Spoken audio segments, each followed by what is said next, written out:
For a PLC to truly thrive, support from a variety of sources is crucial. In this video, we will take a closer look at two of the main areas of support: support from school leadership and support from experts.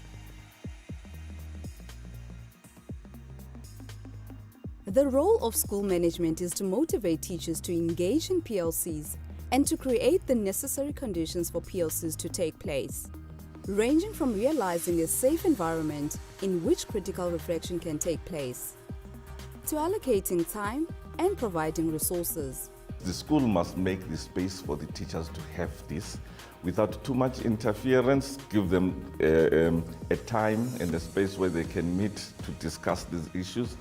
PLC members identify support from their principals and school management as critical to their success. It's difficult to always give advice to other schools because each school is individual. But I think one must always ask the question, what do I have to lose and what can I gain from it?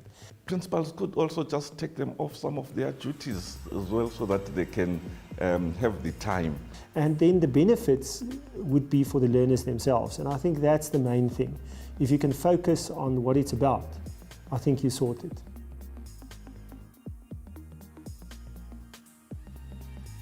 Teachers have pointed to the importance of the role of a range of stakeholders to provide external input and advice.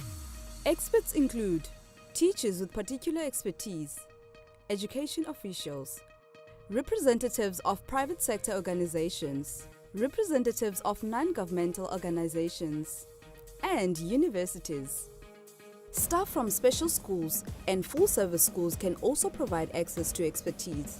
Marty du Plessis is a special needs education facility, and what we do is we cater for different disabilities. The first is a learning disability, the second one is a physical disability, and the third one is cerebral palsy. I just realized that we've got so much to offer, number one, but then the second thing is you can obviously learn from other schools as well. What we did from the beginning, we made our professional staff available, like the psychologists, like the speech therapists, occupational therapists, physiotherapists, so that they could come and add value to that. And I think from that perspective, it helped those people a great deal so that they could understand that there's actually some things that you can do to address problems and that it doesn't need to be a problem for the rest of the child's life. In the absence of external input, PLC members have been found to focus on practices they already consider good, rather than looking for new approaches.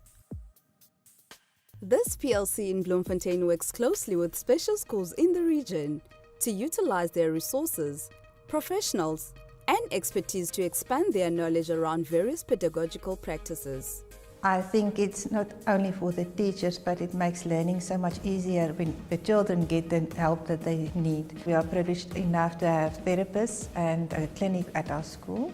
They work closely with our children and in a group with the teachers. But now the teachers in mainstream don't have the access to it, so we must bring it to them.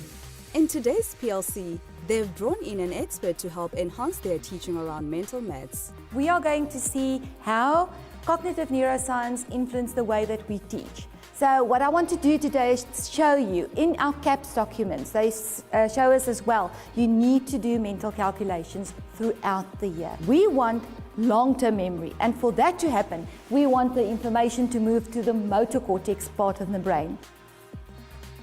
It is important to build these levels of support for teachers in their professional development to support lifelong learning.